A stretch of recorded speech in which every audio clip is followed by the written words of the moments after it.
Seperti halnya kita wudhu, embernya di bawahnya, tangan kita set, airnya diturunkan, jatuh ke ember, sangat banyak sekali.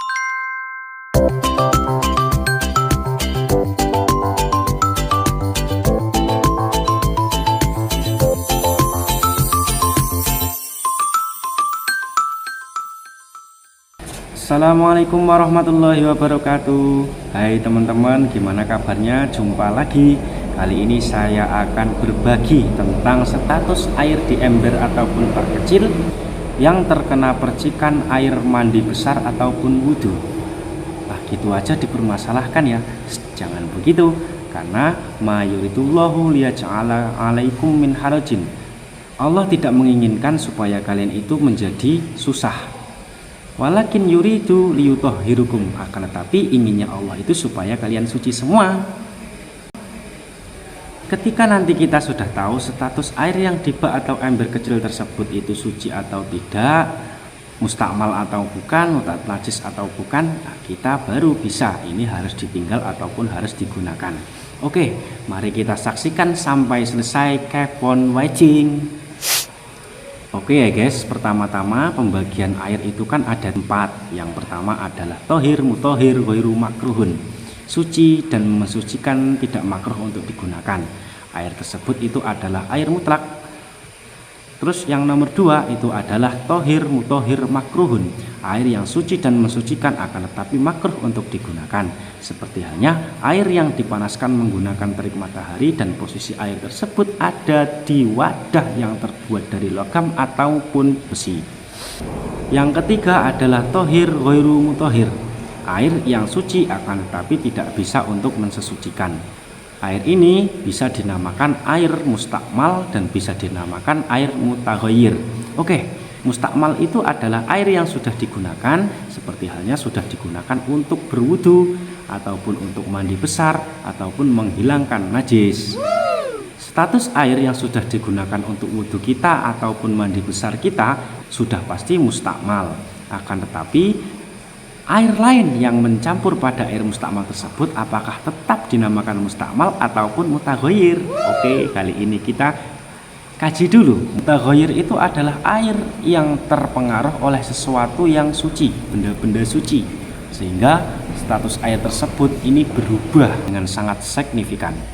Perubahan air itu kan ada kalanya secara hisi ataupun secara takdiri, dikira-kirakan saja. Perubahan yang bisa dilihat oleh mata indera seperti tercampur oleh teh, tercampur oleh kopi, dan tercampur oleh tinta dan lain-lain. Perubahan yang tidak bisa dilihat mata itu seperti hanya tercampur oleh percikan air wudhu ataupun terkena percikan air mandi. Wow, gitu ya. Lalu bagaimana air di bak tersebut? Air yang sudah digunakan untuk bersesuci sehingga tidak bisa bersesuci menggunakan air tersebut, atau air yang mutaghayyir, air yang berubah sebab kecipratan air wudhu kita. Wow, pokoknya di antara dua itu ya.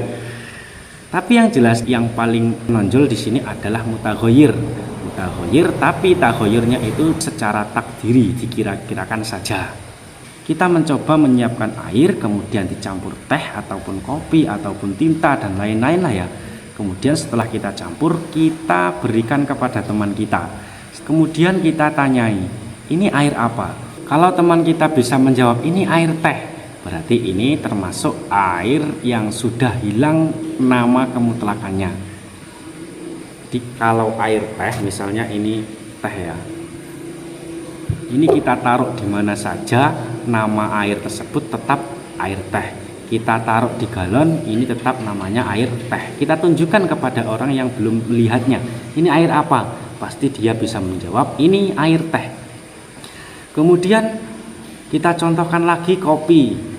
Air kopi, ketika kita tunjukkan kepada orang yang belum melihat kita membuatnya, kita membuat kopi tersebut, kita tunjukkan kepadanya, ini air apa? Ini air kopi. Kalau dia tahu, berarti ini sudah benar-benar berubah dan menghilangkan nama kemutlakan air.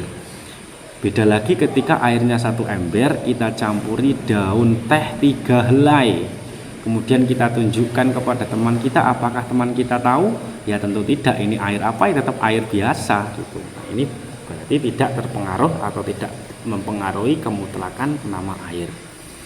Kemudian ketika air mustakmal yang nyiprat pada ember ataupun bak tadi itu gimana? Kan nggak kelihatan. Ini kita kira-kirakan air tersebut itu seperti air teh ataupun tinta.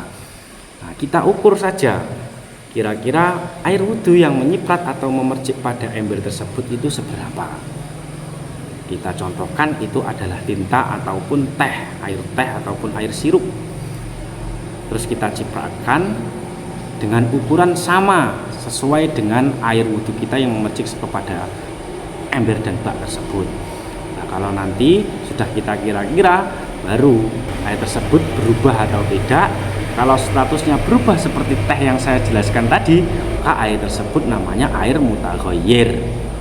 Seperti itu. Kalau mutaghayyir berarti tidak bisa untuk bersesuci. Nah, karena tapi jangan titik-titik mutaghayyir, dikit-dikit mutaghayyir, tidak serumit itu. Pokoknya kita kira-kirakan saja. Kalaupun itu banyak sekali cipratannya, seperti halnya kita wudhu, embernya di bawahnya, tangan kita set, airnya diturunkan, jatuh ke ember sangat banyak sekali. Lah itu bisa merubah sifat kemutlakan air.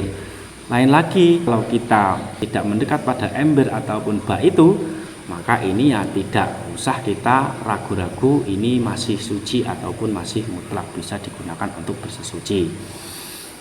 Oke, kesimpulannya air yang di bak ataupun ember yang terkena percikan air wudhu ataupun air mandi besar tersebut ini suci ataupun tidak, berarti kita arahkan air tersebut bisa mutaghayyir ataupun suci. Kalau mutaghayyir karena percikannya itu sangat banyak sekali, seperti contohnya kita wudhu, embernya kita taruh bawahnya, ini sudah jelas-jelas mutaghayyir. Kalau tidak demikian, artinya kita wudhunya itu di tempat yang agak jauh sedikit, meskipun nanti ada percikan sedikit-sedikit.